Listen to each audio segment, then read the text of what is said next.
Apa nama Bu? Empat. Nama yang pertama surat Abasa.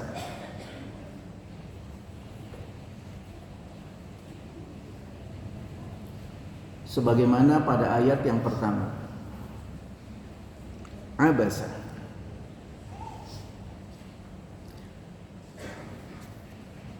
Yang bermuka masam. Nama yang kedua sebagaimana yang dinamakan oleh Nabi sallallahu alaihi wasallam, Abasa wa tawalla, yaitu nama pada ayat yang pertama yang artinya bermuka masam lagi berpaling.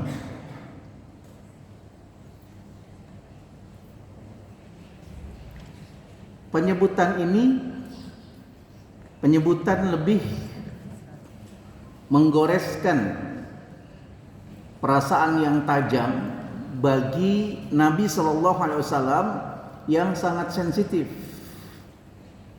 Mengapa? Karena artinya yang bermuka masam dan melengos. Watawalla, sudah mukanya nggak enak, melengos.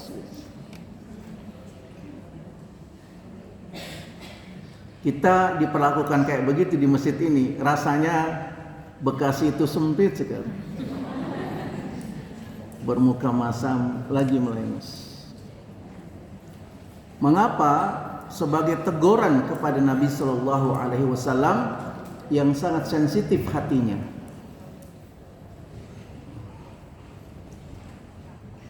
Nama yang ketiga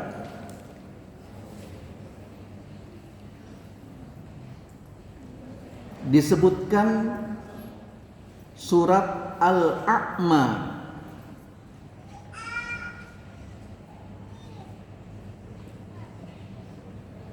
Sebagaimana ayat yang kedua,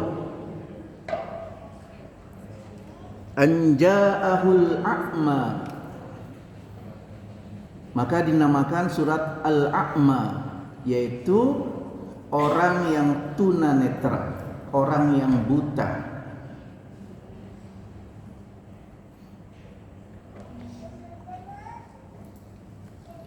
Sekalipun sebutan tunanetra itu kurang nyaman, tapi disebutkan Al-A'ma ini yang artinya tunanetra menandakan Allah Subhanahu wa taala mengangkat derajat orang yang tunanetra. Mengapa? Karena peristiwa ini berkaitan dengan orang yang tunanetra yang ditolak kehadirannya oleh Rasulullah SAW yang bernama Abdullah Ummi Maktum.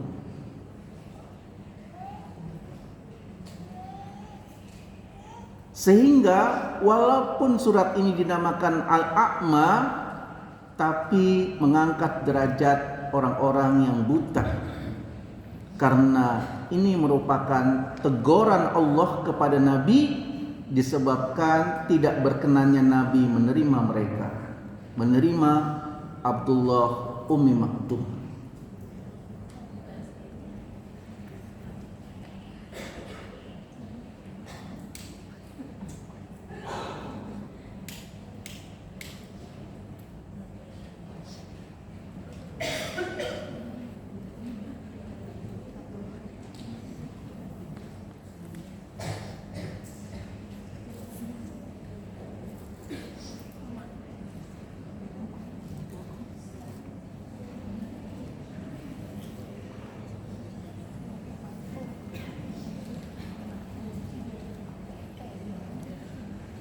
Nama yang keempat, surat ini dinamakan surat Safarah.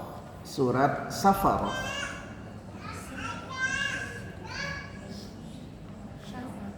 Surat Safarah.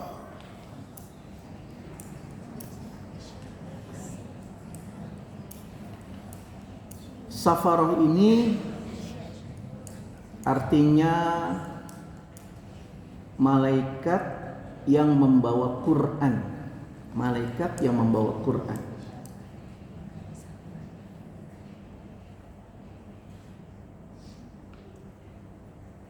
Seperti di dalam ayat ke-15, bi'aidi safar.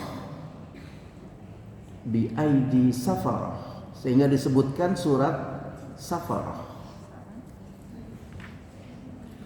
Malaikat ketika mereka membawa Al-Quran, mereka bawa dengan penghormatan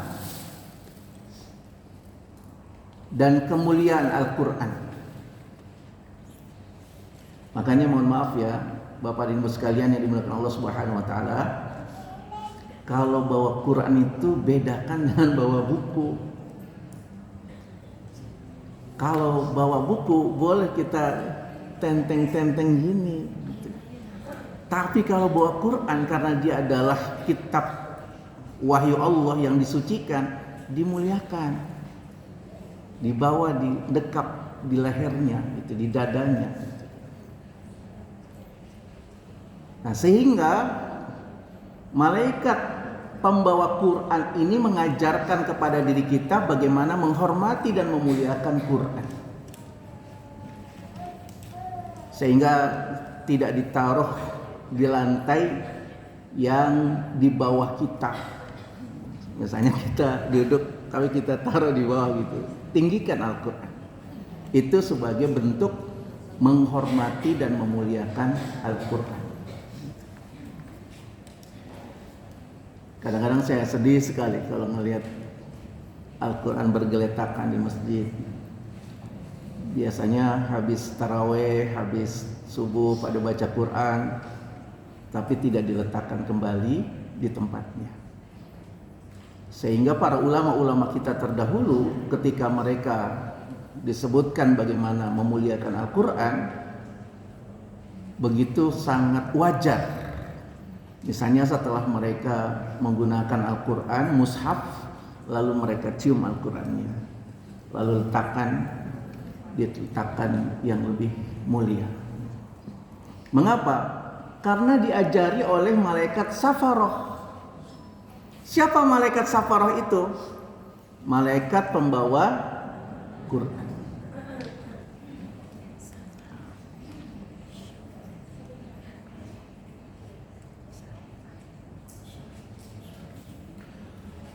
Surat Abasa ini ada 4 keutamaan. 4 keutamaan.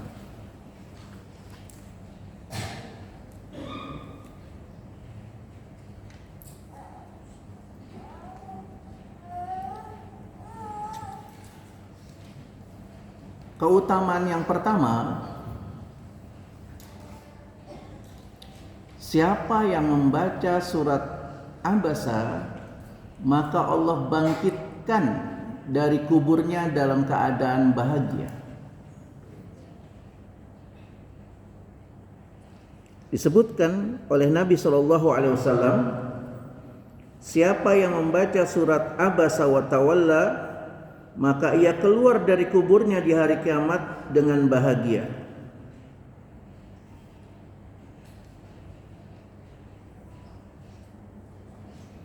Dan barang siapa yang menulis surat Abasa wa Tawalla, maka dengan kemuliaannya akan Allah anugerahkan. Dalam riwayat Tafsirul Burhan. Ini yang pertama, bahwa keutamaan surat Abasa wa Tawalla, kata Nabi, nanti orang itu kalau biasa membaca surat Abasa wa Tawalla, ketika dibangkitkan dari kubur dalam keadaan bahagia.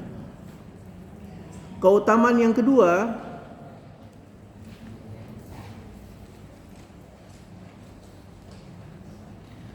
siapa yang membaca surat Abasa wa Tawalla akan mendapatkan perlindungan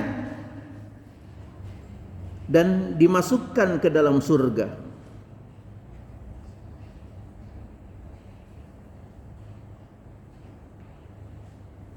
Kata Nabi SAW, Siapa yang membaca surat Abasa wa Tawalla, maka dia di bawah perlindungan Allah, dalam naungannya, dan kemuliaan Allah Subhanahu wa taala memasukkan orang itu ke dalam surganya. Keutamaan yang ketiga,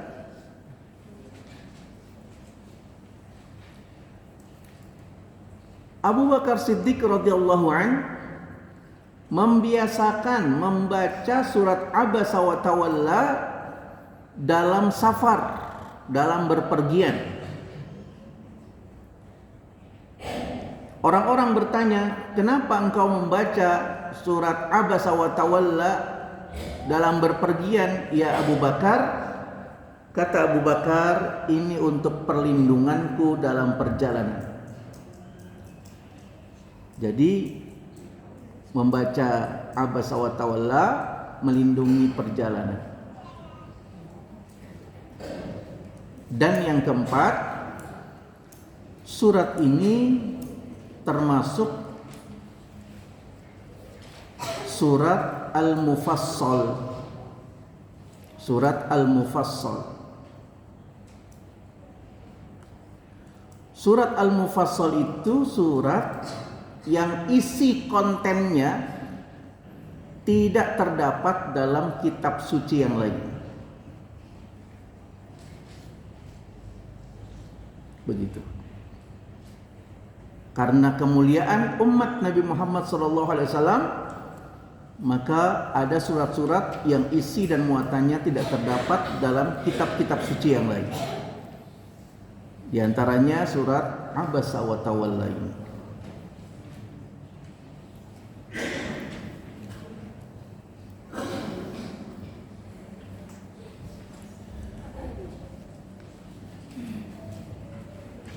Ada berapa, Bu? 4. Adapun sebab diturunkan surat Abasa wa Tawalla, sebabnya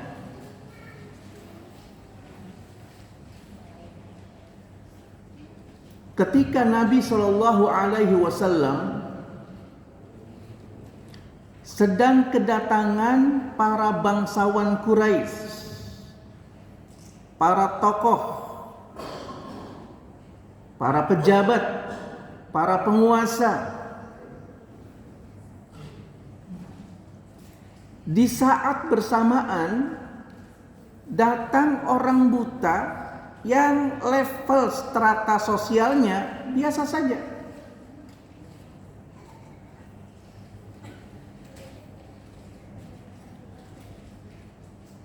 Nabi SAW nggak nyaman dengan kedatangan orang buta ini.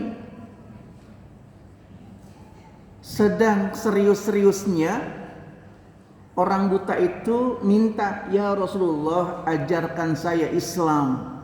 Sementara Nabi pada waktu itu sedang mengajarkan Islam kepada para pembesar Quraisy.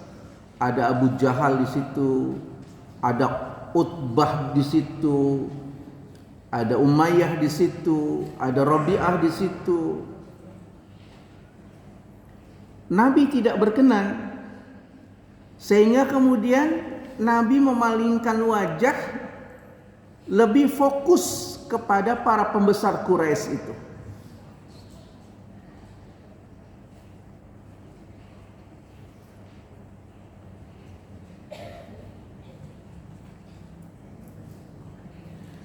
Dengan harapan para pembesar Quraisy itu masuk Islam ketimbang orang buta yang datang ini. Dan kalau Nabi SAW menghadapkan wajah kepada orang buta ini, Nabi khawatir para pembesar Quraisy itu akan mencela. Masa dia sih prioritasin orang begitu ketimbang kita gitu. Maka sikap Nabi SAW ini dianggap oleh Allah Subhanahu wa taala tidaklah elok.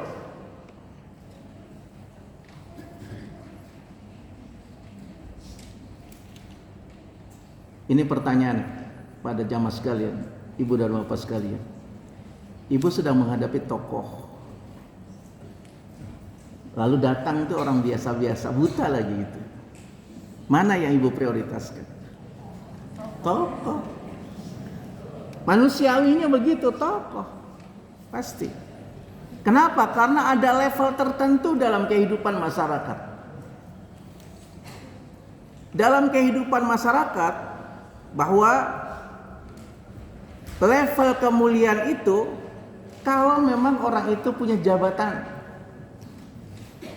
Makanya kalau nggak disebut sebagainya, kurang berkenan dia. Saya kan ada sebagainya nih, kenapa nggak disebut? Yang saya hormati Bapak Fulan sebagai wali kota, kita ada sebagainya gitu. Kalau nggak ada sebagainya, nggak mau dia. Dulu pernah ada yang suka ngatur-ngatur jalan kereta api karena jalan kereta apinya nggak ada palang pintu. Walaupun sekarang masih ada juga di Bekasi. Kalau di Jakarta udah nggak ada.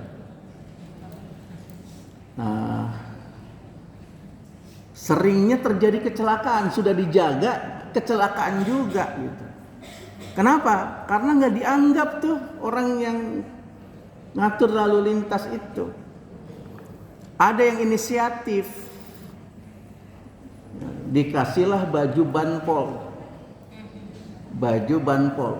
bantuan polisi, ada seragamnya.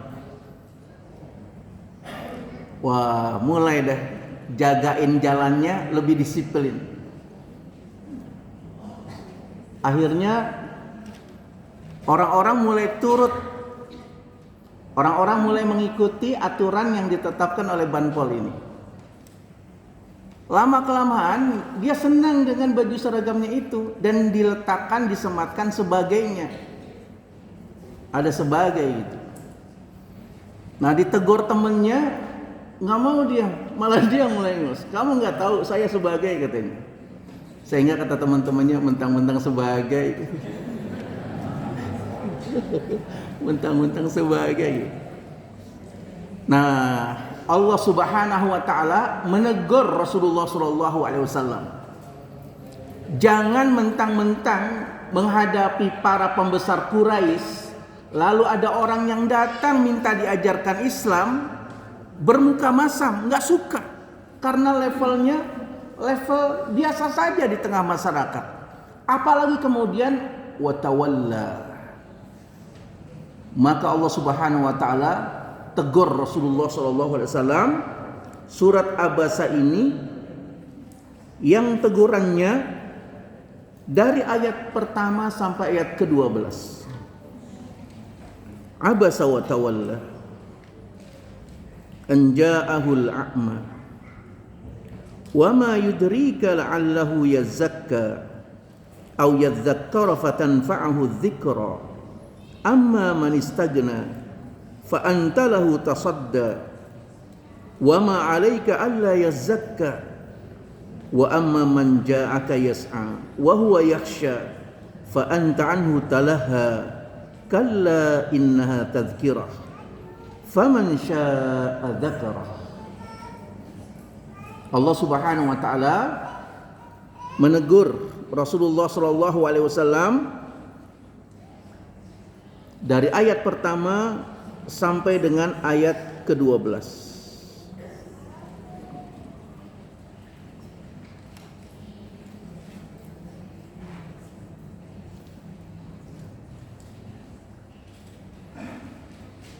Maka kemudian Abdullah Ummi Maktum menyatakan kepada Rasulullah, "Ya Rasulullah, apakah waktu itu aku datang ada pembicaraanku yang salah? Adakah teguranku dan keinginanku yang tidak engkau berkenan?" Kata Nabi SAW, "Tidak ya Abdullah, karena dengan sikapmu itulah aku ditegur oleh Allah Subhanahu wa taala." Sehingga kemudian setiap kali berjumpa dengan Abdullah Ummi Maktum, Rasulullah SAW wajahnya berseri-seri, wajahnya penuh dengan keceriaan dan kebahagiaan, dan Nabi menyambutnya dengan sambutan yang hangat. Orang-orang mengatakan, "Ya Rasulullah, apa Abdullah Umi Maktum melihat ekspresi kebahagiaanmu? Kan dia buta." Kata Rasulullah SAW, Allah Tuhannya Abdullah Umi Maktum yang melihat. Kenapa? Karena Rasulullah sendiri waktu pertama kali bermuka masam dan melengos, kan Abdullah Umi Maktum gak lihat, dia buta. Lalu kemudian sekarang Rasulullah menyambutnya dengan senyuman. Apa Abdullah Umi Maktum melihat engkau menyambutnya dengan senyuman dan bahagia? Iya, Abdullah Umi Maktum memang gak ngelihat, dia buta. Tapi Tuhannya Abdullah Umi Maktum kan ngelihat. Sehingga perilaku sosial ini merupakan bentuk kepatuhan kita kepada Allah Subhanahu wa taala. Bukan karena orang itu, bukan karena siapa-siapa, juga bukan karena faktor kita akan mendapatkan balasan tertentu, tetapi kita melakukan itu karena Allah Subhanahu wa taala. Betul, Abdullah Umi Maktum gak ngelihat saya raut wajahnya gembira, tapi Tuhannya Abdullah Umi Maktum melihat saya bagaimana menyambut Abdullah Umi Maktum. Maka Nabi SAW sampaikan kepada kita, senyuman dirimu kepada saudaramu adalah sedekah. Maka senyumlah Bu, ke kiri dan kanan. Senyumlah ke depan dan belakang. Mengapa? Kata para ahli syaraf, kalau kita tersenyum itu menggerakkan saraf positif wajah kita. Sementara kalau kita cemberut itu membuat produktif saraf keburukan raut wajah kita. Kenapa? Akhirnya kerutan wajahnya beda dengan orang yang biasa senyum. Ustaz, dia sih orangnya biasa senyum, sendirian aja juga senyum. Alhamdulillah.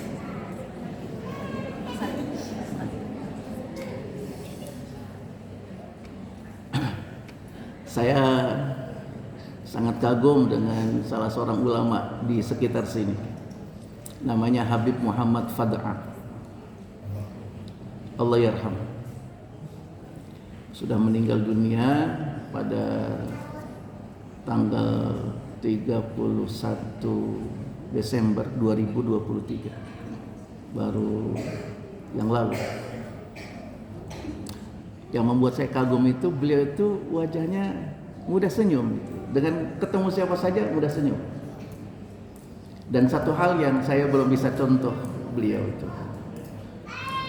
dia kalau ngajar itu menyiapkan permen dan uang 5 ribuan, 2 ribuan di kantong. Jadi kalau keluar ada anak-anak kecil, sini kasih, itu yang sangat istimewa. Sehingga banyak anak-anak suka kalau ketemu Habib Muhammad Fad'a. Salah satu juga di antara perilaku kebaikan. Nah, wajah yang ceria ini sebagai wajah para penghuni surga insyaallah. Itu asbabun nuzul surat Abasa wa Tawalla. Apa sebab turunnya surat ini, Bu? Teguran Allah kepada Rasulullah atas sikap terhadap Abdullah Umi Maktum.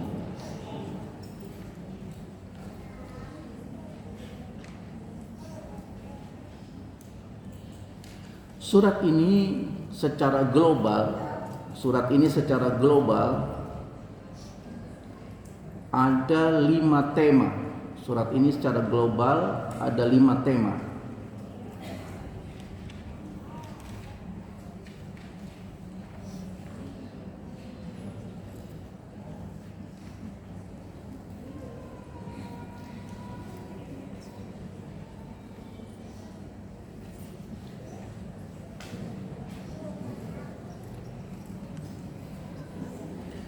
Tema yang pertama adalah teguran Allah Subhanahu wa taala atas sikap Rasulullah sallallahu alaihi wasallam dalam berinteraksi sosial.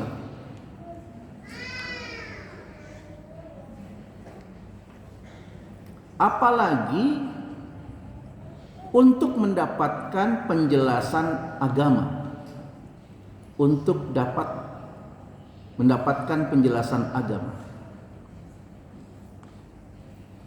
Ini terdapat pada ayat pertama sampai dengan ayat ke-12. Allah Subhanahu wa taala menegur dalam interaksi sosial.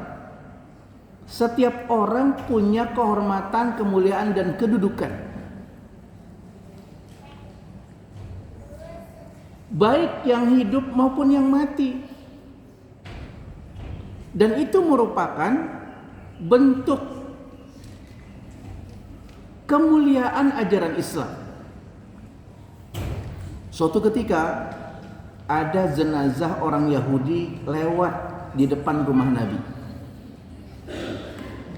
Nabi SAW berdiri. Orang-orang menyampaikan, kenapa engkau berdiri ya Rasulullah? Bukankah orang itu Yahudi dan sudah meninggal dunia? Kata Nabi, Yahudi manusia bukan? Manusia. Maka hormatilah. Hatta kanal Yahud, walaupun dia Yahudi. Jadi Islam membiasakan kepada diri kita untuk memberikan kedudukan dalam interaksi sosial kepada siapapun, dengan kemuliaan dan kehormatannya atas kedudukannya sebagai manusia ciptaan Allah Subhanahu wa taala. Apalagi orang ini ingin belajar Islam, harus diprioritaskan. Di dalam surat Abasa ini Allah Subhanahu wa taala mengajarkan kepada diri kita untuk memprioritaskan menyambut mereka yang ingin mendapatkan penjelasan Islam apabila memiliki 4 ciri.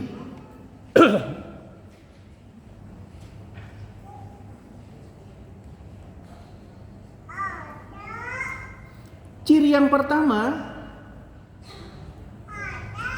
wa ma yudrika la'allahu yazakka. Ada orang yang ingin mendapatkan penjelasan Islam agar dapat mensucikan dirinya.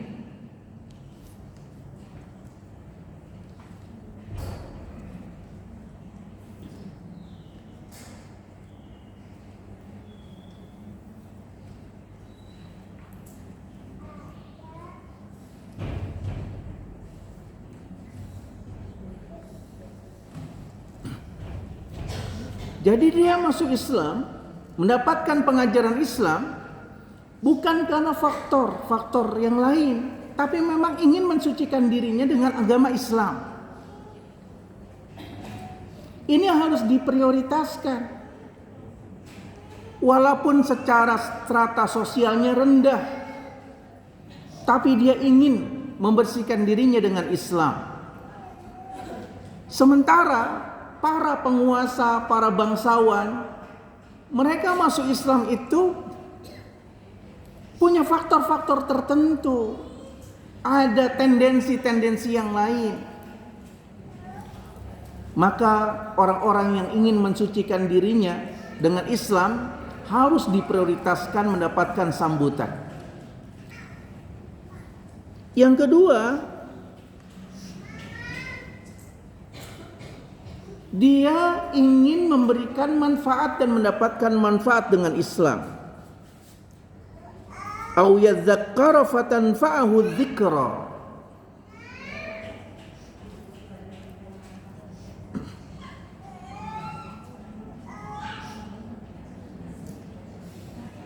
Ingin mendapatkan pengajaran yang bermanfaat. Jadi orang yang harus diprioritaskan mendapatkan sambutan pengajaran Islam apabila dia ingin mendapatkan pengajaran yang bermanfaat.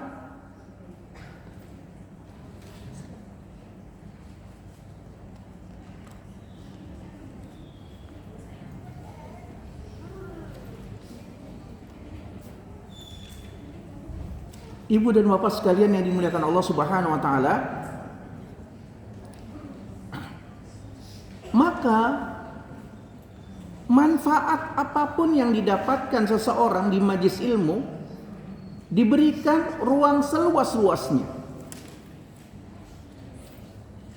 Jangan diukur dengan semangat atau keinginan orang yang begitu antusias. Tapi ketika dia mendapatkan manfaat, silakan. Makanya Nabi katakan, kalau kamu datang ke majelis ilmu, perlakukan diri kamu pada sikap-sikap ini.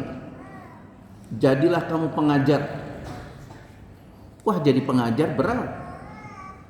Harus baca referensi, harus banyak baca-baca buku dan mendapatkan pengajaran dari guru. Kalau nggak bisa jadi guru di majlis,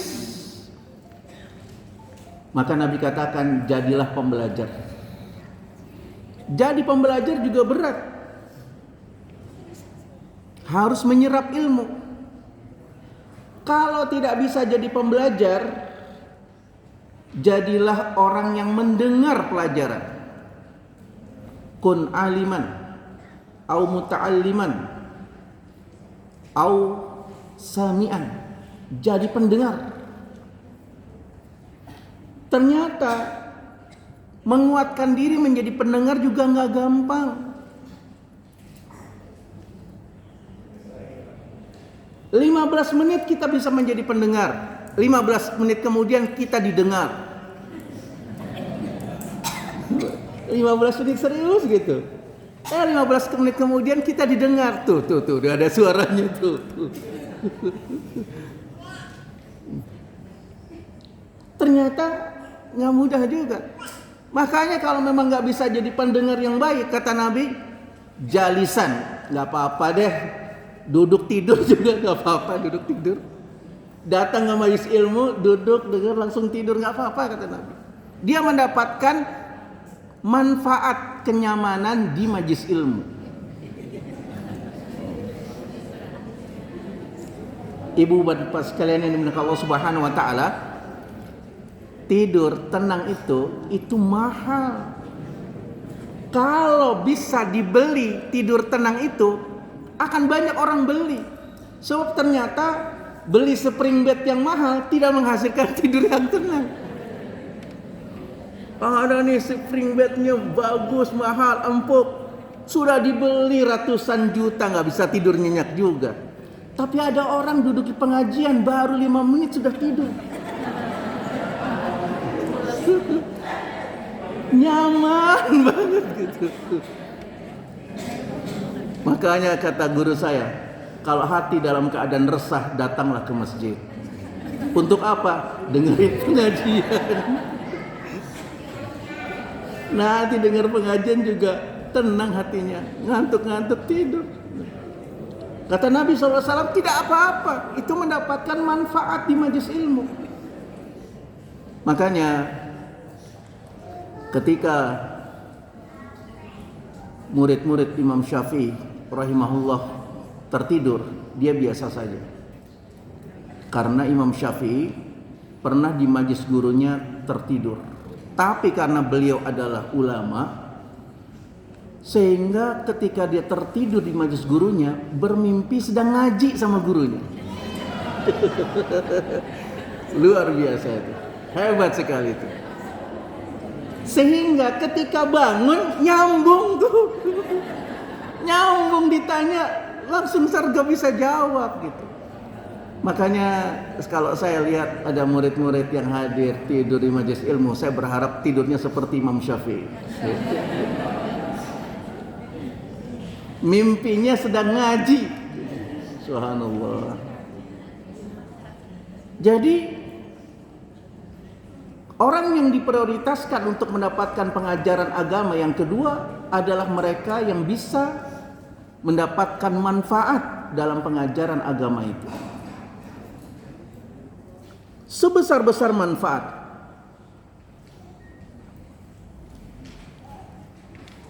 Yang ketiga,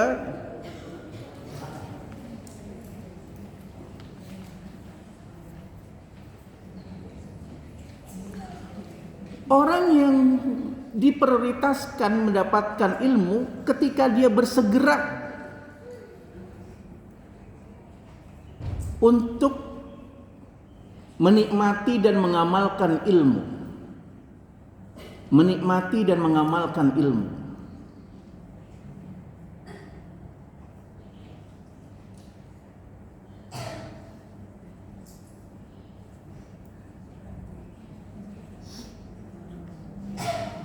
Menikmati dan mengamalkan ilmu. Misalnya ketika tadi disampaikan kita menikmati Ramadan, kemudian mengamalkan ilmu Ramadan, memaksimalkan diri dengan amal Ramadan, itu harus diprioritaskan. Orang-orang yang mendapatkan ilmu seperti itu.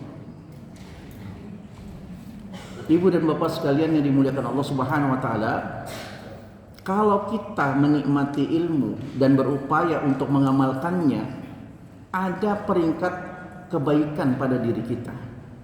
Dan disitulah letak level kita di mata Allah Subhanahu wa taala.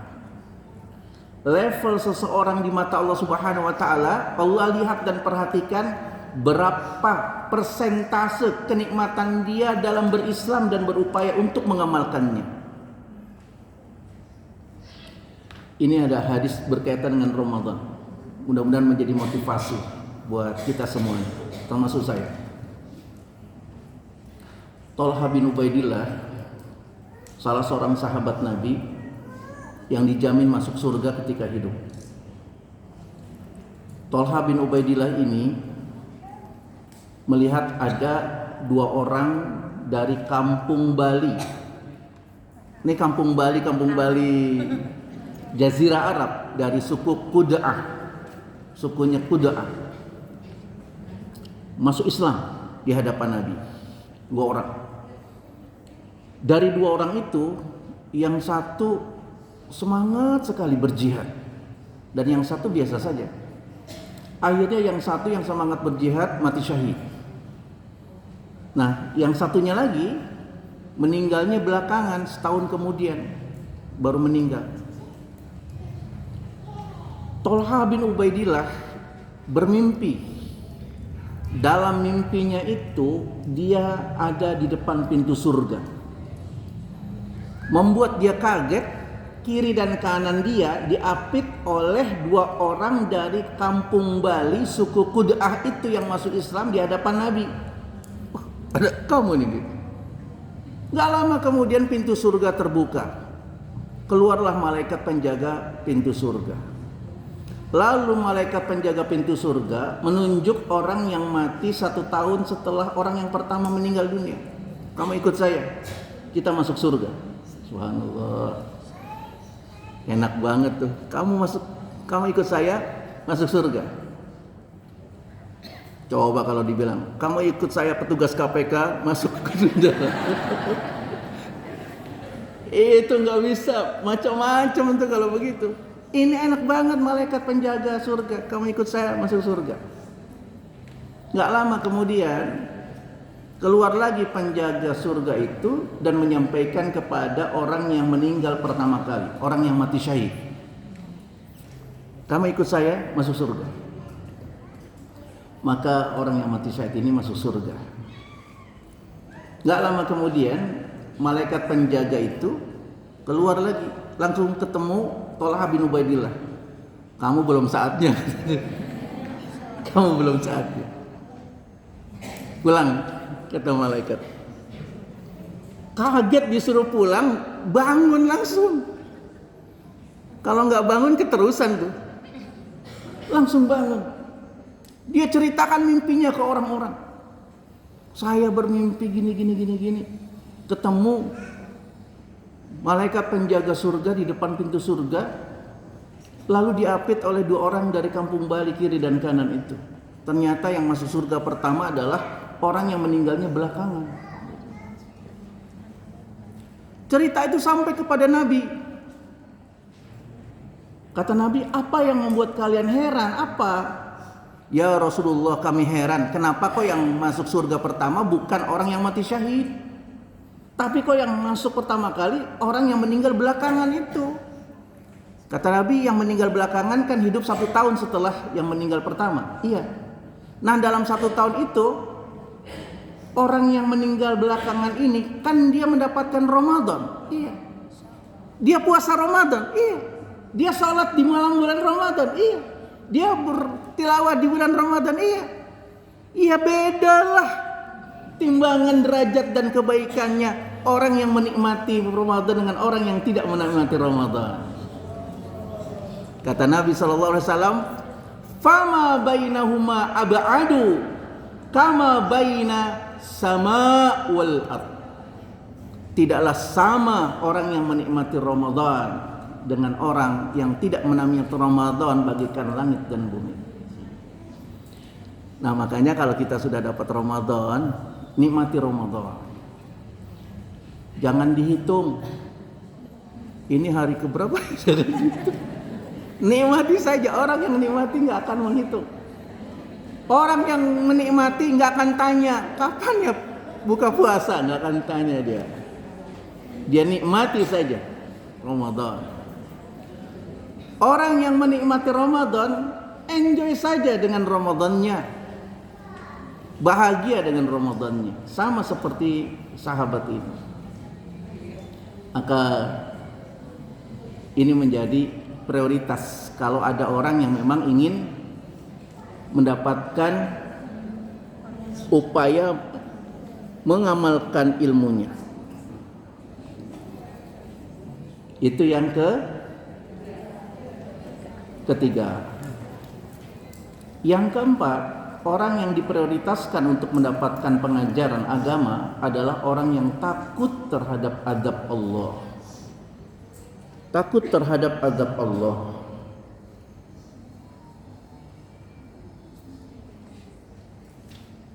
Sebagaimana pada ayat ke-9, wa huwa yakhsha. Dia takut sekali dengan azab Allah Subhanahu wa taala.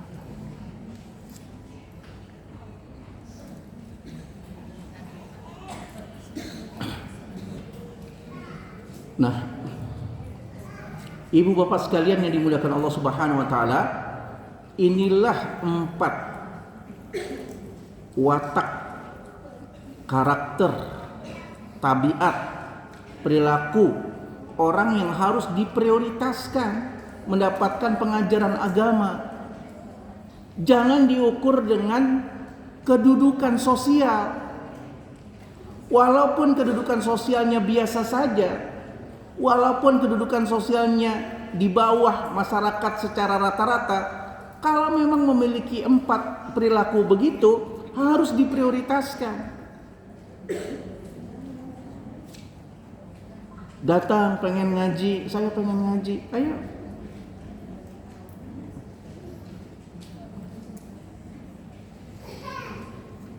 Ibu dan bapak sekalian yang dimuliakan Allah Subhanahu wa taala, saya dapat pengajaran dan pengalaman serta motivasi dari Habib Hasan yang hari Rabu kemarin meninggal. Habib Hasan itu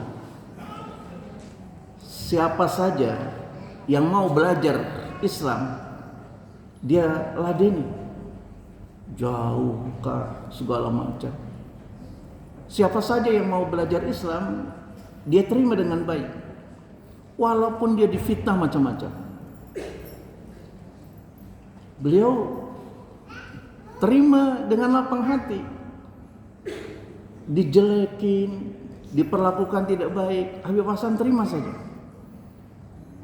Ternyata Allah Subhanahu wa taala muliakan dia. Meninggal hari Rabu kemarin dalam keadaan sholat duha. Yang waktu semalamnya dia memimpin sholat tarawih. Subuh harinya dia memimpin sholawat burdah untuk murid-muridnya. Dia sampaikan, saya baru pulang dari luar negeri, sesungguhnya capek dan lelah, tapi karena ilmu saya semangat mengajarkannya. Dan ternyata memang beliau kelelahan. Sehingga setelah selesai sholat duha, dan disebutkan oleh murid-muridnya, sedang sholat duha, dia meninggal dunia. Subhanallah. Itu balasan kemuliaan dari Allah Subhanahu wa taala. Apa ada orang yang merencanakan mau meninggalnya sholat duha? Kan nggak ada. Saya sholat duha kali aja meninggal di sini, nggak ada. Nggak bisa kita rencanakan begitu. Seseorang meninggal dunia itu karena kebiasaan dan kemuliaannya. Nggak mungkin bisa kita rencanakan karena takdir itu di tangan Allah Subhanahu wa taala. Maka biasakanlah hidup kita dalam keadaan baik. Mudah-mudahan Allah matikan kita dalam keadaan kebaikan itu. Nah, jamaah sekalian yang dimuliakan Allah Subhanahu wa taala, ini muatan yang pertama. Muatan global yang kedua,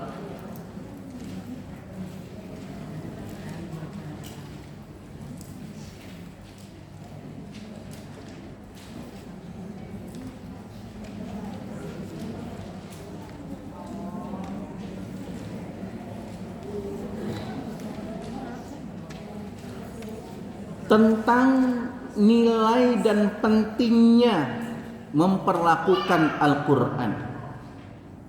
Tentang nilai dan pentingnya memperlakukan Al-Quran.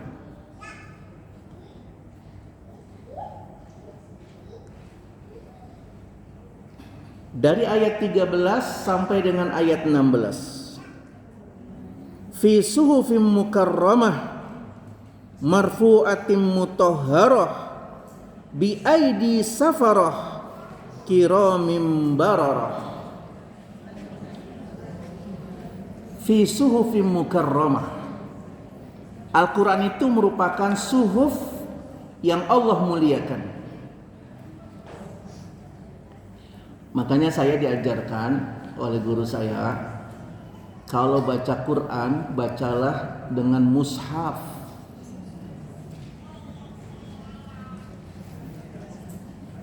Biasakan, jangan baca Quran melalui gadget.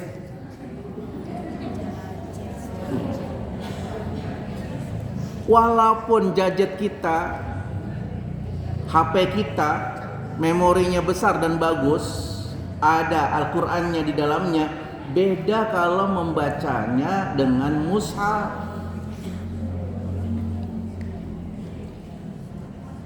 Ada kemuliaan kita menghadapi mushaf. Kita akan berwudu, kita akan tenang, kita perlakukan mushaf itu dengan kesuciannya. Beda kalau membaca Al-Quran dengan gadget, dengan HP. Boleh nggak? Boleh, bukan dilarang. Tapi dari sisi perilaku, keelokan dan adab kita berinteraksi dengan Al-Quran, maka biasakan memiliki mushaf. Nah, kadang-kadang yang membuat saya kurang nyaman, mau menjelang khutbah Jumat, saya lihat banyak yang pegang HP gitu. Pikiran saya macam-macam tuh. Bisa jadi dia megang Quran, bisa jadi jawab WA, bisa jadi ngelihat Ustadz nyampein tema apa Jumat ini. Kenapa? Karena beragamnya muatan gadget. Tapi kalau yang dibaca di masjid itu Al-Quran, mushaf, kita menerimanya dengan perilaku keelokan. Oh iya, yang dibuka mushaf.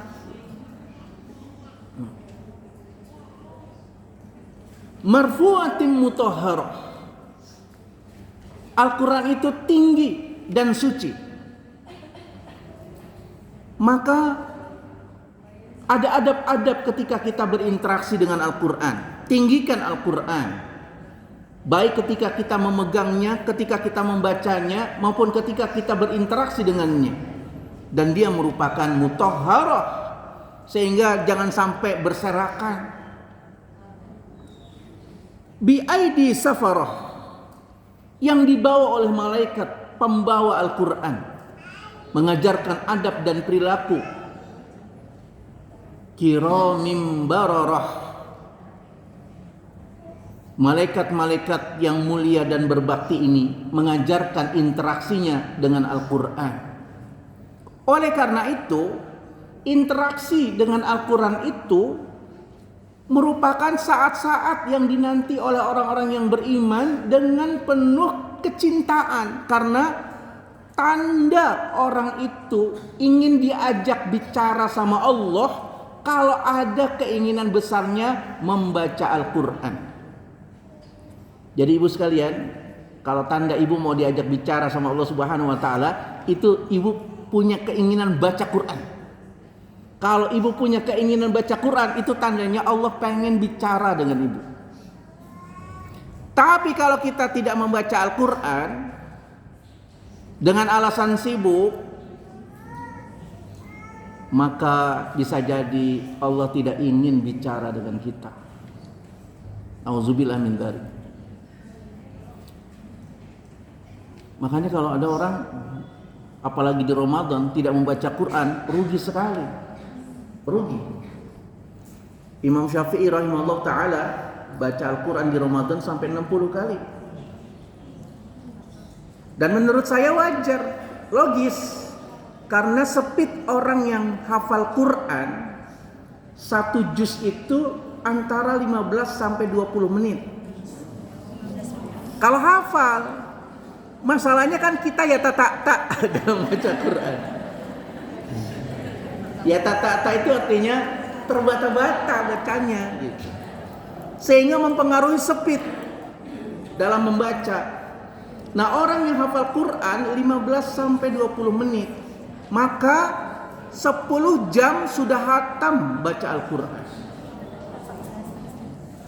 Kalau satu hari 24 jam, maka dia sudah menyelesaikan 2 kali hatam baca Al-Quran.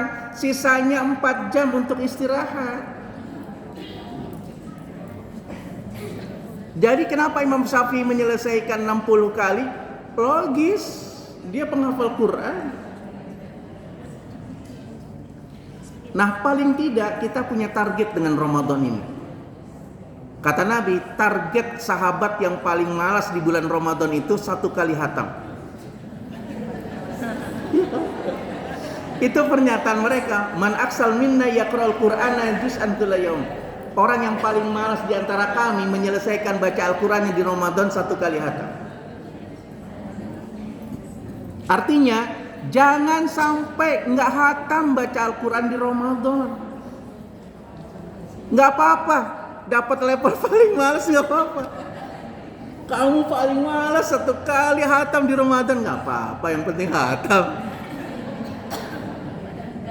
Daripada tidak menyelesaikannya. Kenapa? Kiramim bararah. Al-Quran ini dibawa oleh malaikat yang mulia dan mereka mengajarkan kemuliaan berinteraksi dengan Al-Quran. Ibu-ibu sekalian yang dimuliakan Allah Subhanahu wa taala, Al-Quran itu terdapat 13.862 huruf. 62 kurang lebih. 13.863 sekian huruf. Kalau 1 huruf dibalasi dengan 10 kebaikan, berarti kalau kita sudah membaca Al-Quran khatam, berapa balasannya? 130 juta. 130 juta balasannya. Di Ramadan lebih lagi. Jadi motivasikan pada diri kita, selesaikan.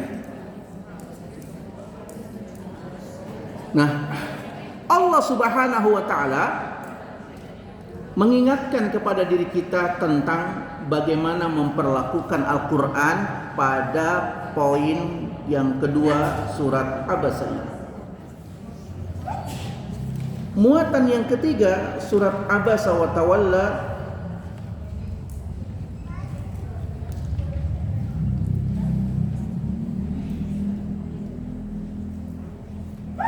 tentang orang-orang yang tidak bersyukur.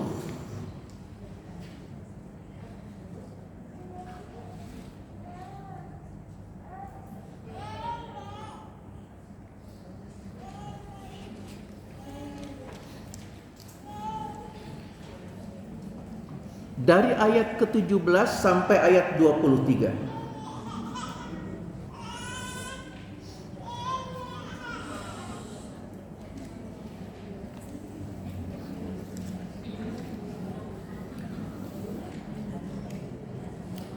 Qutilal insanu ma akfarah min ayyi syai'in khalaqah min nutfatin khalaqahu faqaddarah thumma as-sabila yassarah thumma amatahu fa'akbarah thumma idza syaa'a ansyarah kalla lamma yaqdi ma amarah. Allah Subhanahu wa taala menegur pada mereka yang tidak bersyukur. Qutilal insanu ma akfarah, binasa manusia itu karena kekafirannya, keingkarannya, kekufurannya. Min ayyi syai'in khalaqah. Emang dari apa sih manusia itu diciptakan? Kata Allah Subhanahu wa taala. Merasa hebat, merasa tidak terkalahkan, merasa lebih cantik, merasa ini, merasa itu, semua kehebatannya. Emang kamu tuh diciptakan dari apa sih? Kata Allah Subhanahu wa taala. Min nutfatin khalaqahu faqaddarah. Ternyata semua manusia unsurnya sama, dari zat yang hina. Nutfah, air mani yang hina. Summa sabila yassara, summa sabila yassara. Kemudian Allah Subhanahu wa taala jadikan jalan dari benih asal usul manusia itu. Keluar begitu saja, dimudahkan oleh Allah Subhanahu wa taala.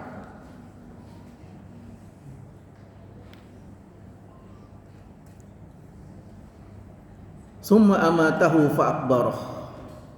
Summa idza syaa'a ansyarah.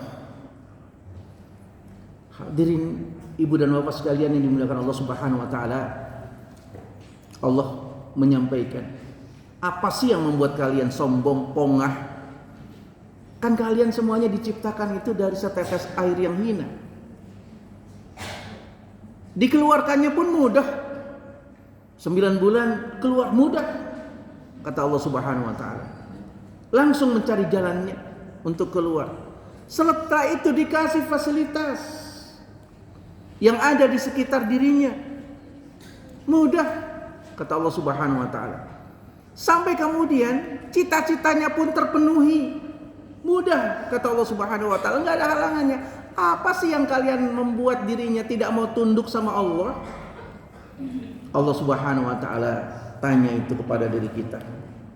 Kalla lamma yaqdi, kalla lamma yaqdi ma amara.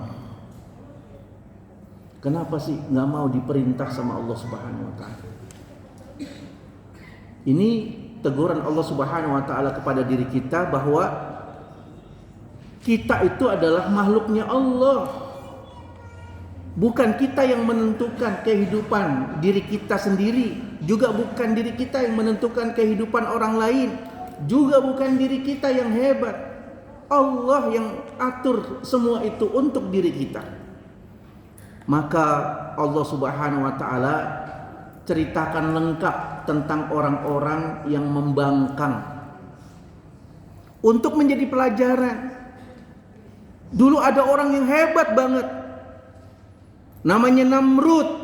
Allah hancurkan Namrud. Dulu ada orang yang hebat banget, namanya Fir'aun. Allah binasakan Fir'aun. Dulu ada kaum yang hebat banget, kaum itu dengan segala macam teknologinya, kaum Ad. Allah hancurkan kaum Ad. Allah Subhanahu wa ta'ala ceritakan itu semua di dalam Al-Quran supaya kita ingat. Jangan kayak begitu, jangan seperti itu. Dan Allah Subhanahu wa ta'ala mengingatkan kepada diri kita tentang kisah-kisah itu menjadi pelajaran yang sangat berharga buat diri kita. Jangan sombong. Hadirin jamaah sekalian yang dimuliakan Allah Subhanahu wa ta'ala, maka muatan yang ketiga ini mengingatkan pada diri kita tentang orang-orang yang tidak mau bersyukur pada Allah Subhanahu wa ta'ala. Muatan yang keempat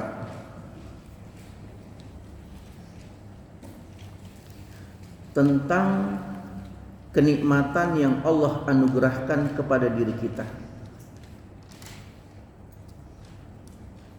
Kenikmatan yang Allah anugerahkan pada diri kita. Dari ayat ke-24 hingga ke-32.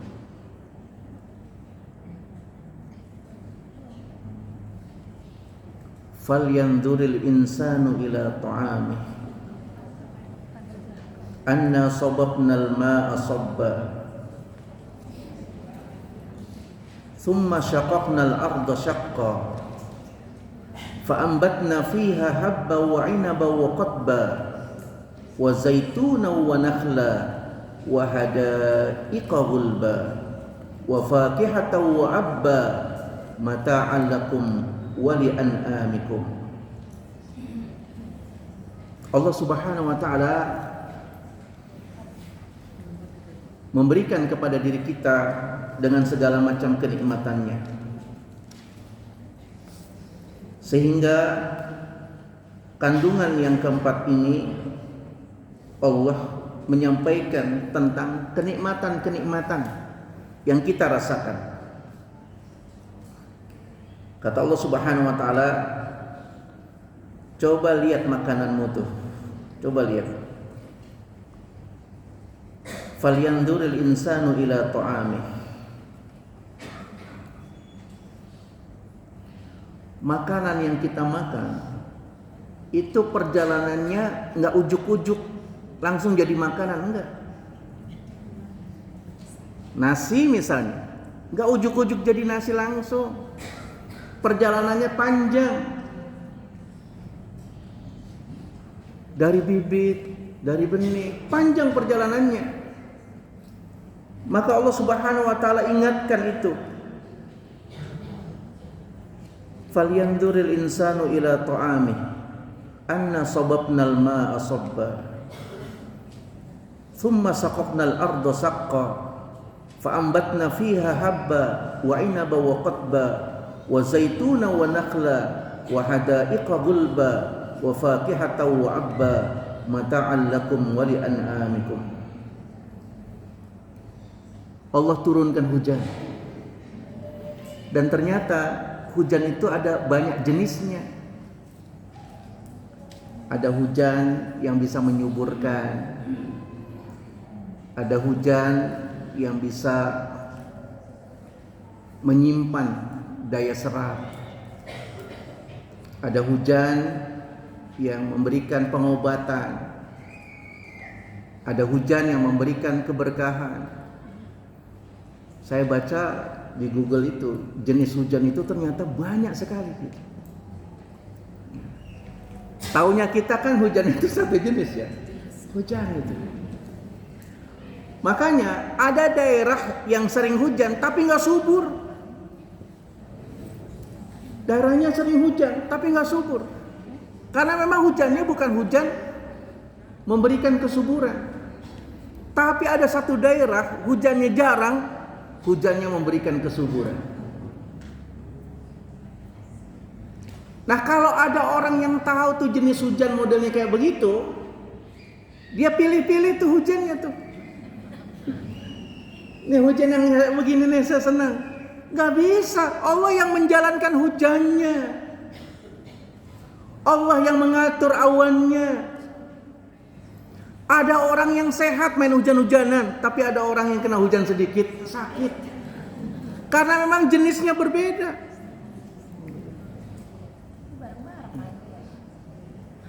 Dari hujan itu kemudian Allah tumbuhkan buah-buahan.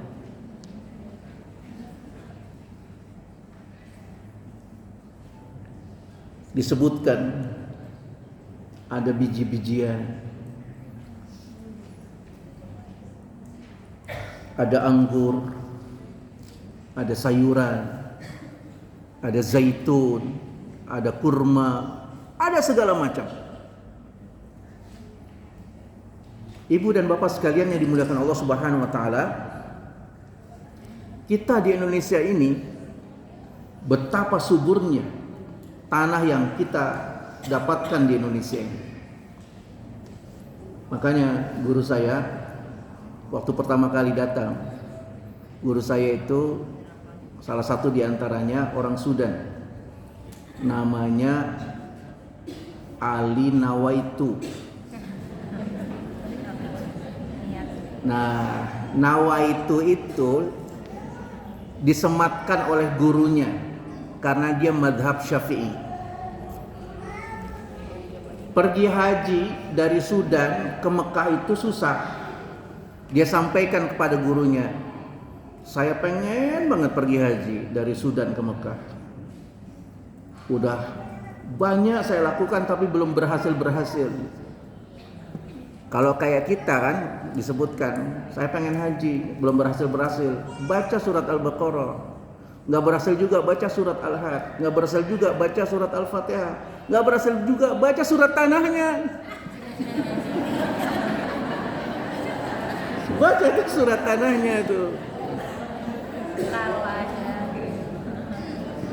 Kalau surat tanahnya cukup buat haji, jual. Dia nggak bisa. Maka kata gurunya, kalau kamu mau pergi haji, niatkan dengan kuat, nawaitukan dengan kuat. Maka kemudian kata gurunya, saya panggil kamu Ali Nawaitu. Ali Nawaitu. Jadi niat yang kuat. Ini tahadus bin nikmah. Saya pergi haji tahun 2000. Nah dulu satu pengajian ada yang menawarkan tabungan haji. Waktu itu tabungan haji sebulan 100.000. Saya pelopori, nabung aja. Akhirnya nabung tuh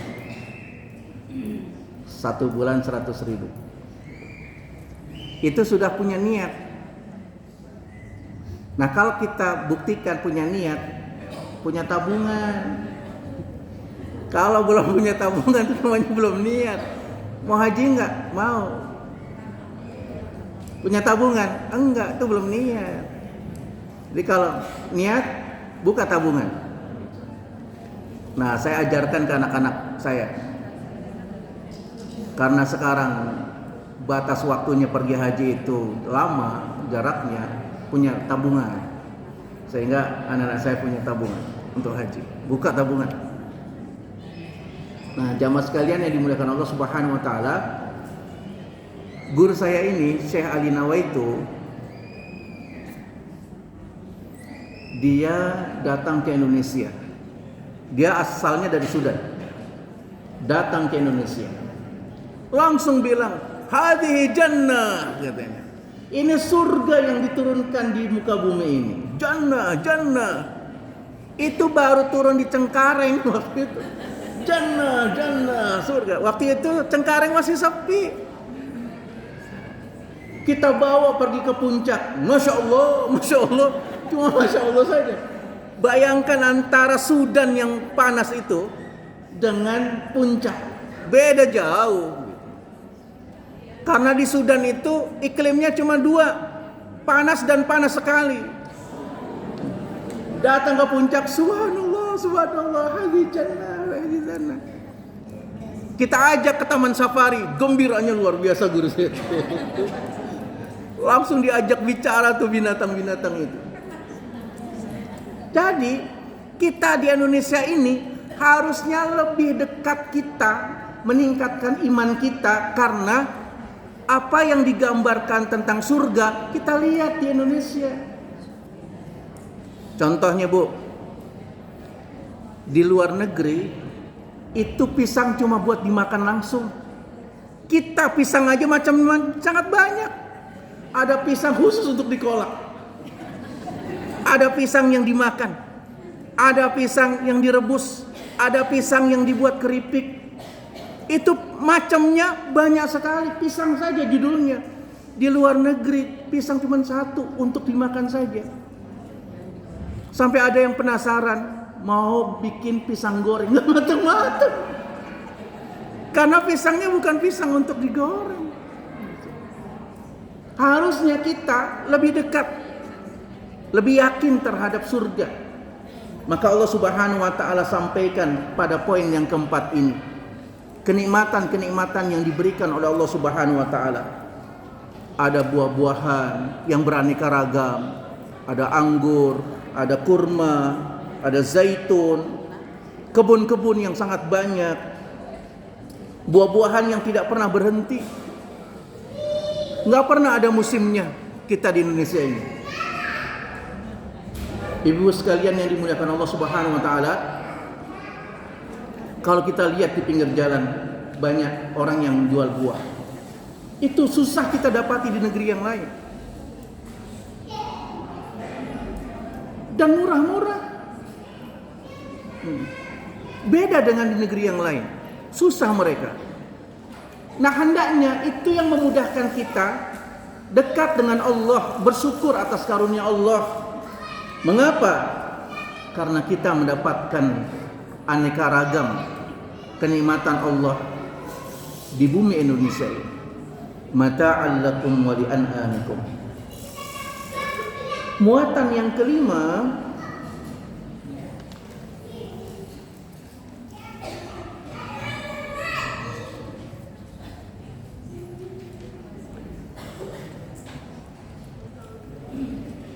isyarat akan kejutan untuk menyadarkan manusia. Ternyata kenikmatan yang sangat banyak, karunia yang sangat banyak tidak disyukuri, Allah Subhanahu wa taala akan memberikan kejutan yang sangat menakutkan nanti. Apa itu? Suara yang memekakkan telinga. Dari ayat 33 sampai dengan ayat 42. Fa idza ja'atis sakhah, nanti akan datang suara yang memecah gendang telinga, keras sekali. Suara dentuman atom nuklir belum seberapa. Suara yang memekakkan telinga itu, yauma yafirul mar'u min akhihi wa ummihi wa abihi wa sahibatihi wa banihi likulli imri'in minhum yawma idzin sya'nu yughni. Saat itu orang enggak peduli lagi. Dia tinggalkan anaknya, dia tinggalkan istrinya, dia tinggalkan bapaknya, dia tinggalkan ibunya, dia tinggalkan semua yang dia cintai, semua yang terikat dengannya, dia tinggalkan semuanya. Kenapa? Likulli imri'in minhum yawma idzin sya'nu yughni. Masing-masing orang punya urusannya masing-masing. Masing-masing kita direpotkan dengan masalah diri kita sendiri nanti. Allah Subhanahu wa taala ingatkan tentang hal yang sedemikian rupa itu. Hadirin jamaah sekalian yang dimuliakan Allah Subhanahu wa taala. Namun juga Allah sampaikan. Dalam kondisi yang semacam itu ada juga tetap orang yang wajahnya berseri-seri. Wujuhu yawma idzin musfirah, dhahikatum mustabsyirah, wa wujuhu yawma idzin 'alaiha ghabarah, tarhaquha qatarah, ulaika humul kafaratul fajarah. Allah Subhanahu wa taala mengingatkan kepada diri kita pada akhirnya nanti dengan kondisi yang menakutkan itu hanya ada dua kemungkinan. Apakah kita wajahnya berseri-seri karena akan mendapatkan pahala dan surganya Allah, atau kita akan mendapatkan azab dan nerakanya Allah Subhanahu wa taala. Naudzubillah min dzalik. Ini muatan yang kelima. Ibu dan bapak sekalian yang dimuliakan Allah Subhanahu wa taala, secara umum surat Abasa ini mengajarkan kepada diri kita dalam berinteraksi sosial, hadirkan wajah yang sumringah, wajah yang ceria, wajah yang bahagia, karena itu juga akan mempengaruhi diri kita. Ibu dan bapak sekalian yang dimuliakan Allah Subhanahu wa taala, kita di dunia ini hanya menanti kesuksesan kita di akhirat. Maka pada saat kita menanti kesuksesan kita di akhirat, hadirkan diri kita dengan penuh keyakinan dapat mengontrol diri kita. Ada sebuah penelitian tentang puasa. Ini juga mungkin menjadi motivasi. Penelitian itu dilakukan oleh seorang profesor psikologi. Namanya Profesor Michel. Profesor Michel ini melakukan penelitian terhadap 50 orang anak TK. Apa penelitiannya? Penelitiannya namanya marshmallow test.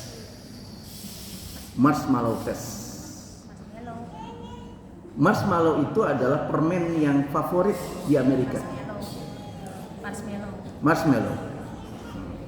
Marshmallow ini anak-anak senang sekali. Nah, kata Profesor Michel, "Nak, ini saya kasih marshmallow. Kamu boleh makan langsung boleh ditunda juga boleh. Tapi kalau kamu nggak makan sampai saya datang lagi, saya kasih tambahan hadiah permen ini kepada kamu." Ternyata karena ini permen favorit, ada yang dikasih langsung dimakan. Ada yang pengen dapat hadiah, ditunggu-tunggu, nggak tahan juga makan. Tapi ada 15 anak yang dia tunggu kedatangan sang profesor, baru dimakan marshmallow itu. Ketika profesor itu datang, oh masih utuh, nih saya kasih tambahan lagi hadiahnya. Dapat lagi permennya, bahagia sekali anak-anak itu. Penelitiannya nggak berhenti sampai di situ. Maka kemudian 20 tahun kemudian sang profesor meneliti lagi terhadap 15 anak yang menunda makan marshmallow-nya itu sampai kedatangan sang profesor. Hasil penelitiannya, 15 anak TK yang 20 tahun lalu menunda memakan marshmallow secara langsung adalah anak-anak yang mampu mengontrol dirinya dengan baik. Self control, jiwanya tenang, stabil, kalem, kemudian punya kemauan yang kuat dan bisa menata dirinya. Sang profesor ini kemudian menemukan itu ada dalam puasanya kita. Puasanya kita disebutkan oleh ulama kan imsaku syai', menahan diri dari segala sesuatu yang membatalkan dan merusak ibadah puasa. Dari waktu subuh sampai maghrib kita ditunda itu menunggu kesenangan kita, sehingga terbuka hidayahnya dengan Islam. Hasil penelitiannya ada dalam agama Islam. Disebutkan oleh Nabi, 2 kegembiraan orang yang puasa. Apa kegembiraan orang yang puasa? Pertama, orang puasa itu wajahnya bahagia ketika hendak berbuka puasa. Farhatun indal fitr. Maka wajah orang puasa yang paling indah adalah saat menjelang buka puasa. Wajahnya enak sekali dipandang.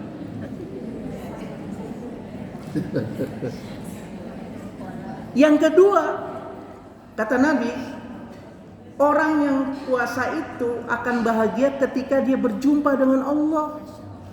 Karena dia akan nagih sama Allah, ya Allah, mana balasan untukku ya Allah. Senang dia. Sama seperti anak TK itu tadi. Ketika profesornya datang, alhamdulillah dapat lagi nih wasmalonya gitu. Nah, oleh karena itu, orang-orang yang beriman dia mampu menata dirinya. Di hidup dunianya ini dia menunda kesenangan untuk kesuksesan di akhiratnya, insya Allah. Mudah-mudahan kita termasuk orang-orang yang di dalamnya. Aku qouli hadza fastaghfirullah wa lakum. Assalamualaikum warahmatullahi wabarakatuh. Waalaikumsalam.